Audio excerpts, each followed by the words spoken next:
It may be cruel or blind, but when it's denied, it's your violence you may find. The Batman was such a phenomenal film. I literally just got back home from watching it, and it is.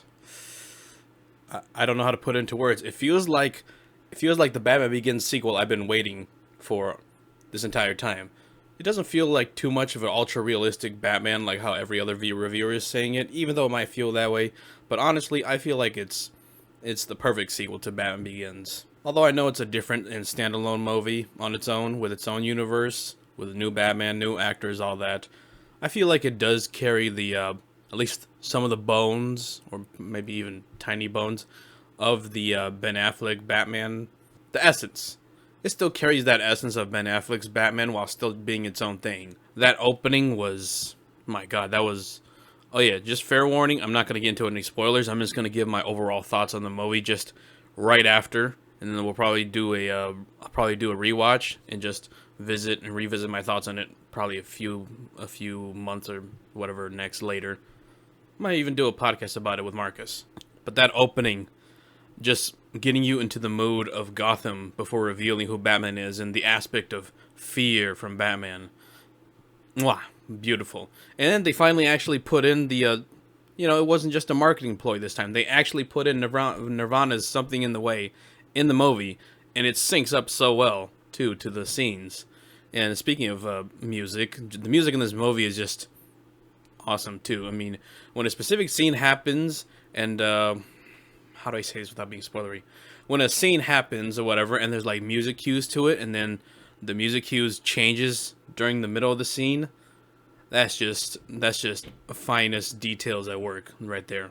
Robert Pattinson as Batman he's a good Batman. He's probably, I would argue, up there for me with Ben Affleck and Michael Keaton, because he has that brooding nature but still being intimidating without having the voice, and that's the one thing I didn't like about Christian Bale's Batman. I'm sorry. It's just a meme at this point. The villain, the Riddler, is very, very good, too, especially with how he leaves all those little puzzles for Batman and Jim Gordon to find.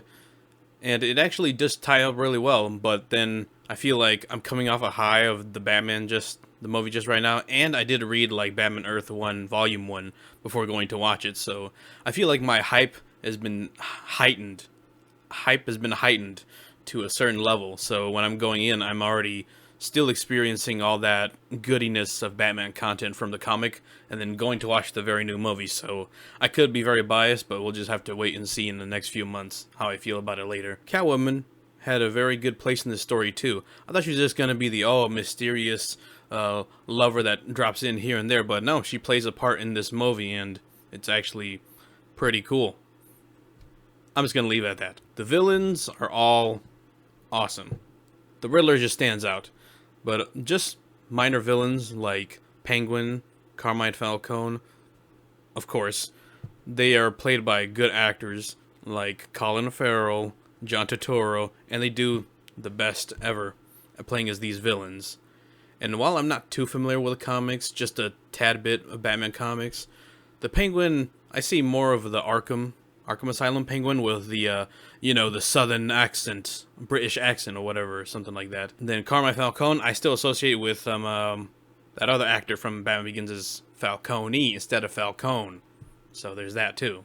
But they really brought in the villains. They really brought in their own things into the role. I mean, Paul Dano, of course, the Riddler, Zodiac Killer lookalike too, and what was it, Penguin? Instead of being the southern British, whatever, from Arkham Asylum or Arkham City, he's more like the New Yorker, take it easy, sweetheart, type. So I like that little change too. And of course, all that makeup, he doesn't look like, from the nose up, you can realize and recognize that it's Colin Farrell, but from like below the nose, you don't really notice it. And I think that was some good makeup work on their part too. The action in this movie is serviceable at best. It doesn't show you that Batman's super overpowered like how they would in the Snyderverse, where Ben Affleck's Batman just jumping left and right and all that. You see, of course, it's year two. Of course, it's year two Batman, so you're gonna see him kick ass, but also get his ass kicked at the same time. And I just like that it does that little, it brings you back to reality a bit. Like, of course, Batman's this badass or whatever that you put a high pedestal to, but no, he can still get his ass knocked out. I mean, I'm just waiting for until they insert Bane into it. And my overall feelings for how this movie's gonna go, I feel like I want to see where the Batman goes more on further rather than the rest of the DC movies, because all that other stuff with Flashpoint erasing, this backs, all that established. I feel like this is the movie I would have wanted right after Man of Steel. I guess I could be biased on this too, but this movie is the Batman Earth 1 put into live action, but with some retweaks. Just like how for me, was it Man of Steel felt like Superman Earth 1, but with some tweaks. I'm going to give it a rating out of 10. So far for the first watch, it's a 9 out of 10 for me. I mean, just from beginning to end, it is so captivating, and sure, it can be long, and I was scared of slow moments, but everything just seems like it connected very well together. And there wasn't a slow moment at all for me, and it felt all very engaging. And then I guess my final thoughts on this entire movie would be, I feel like The Batman by Matt Reeves is going to be the Long Halloween trilogy. And I'm just going to leave it at that.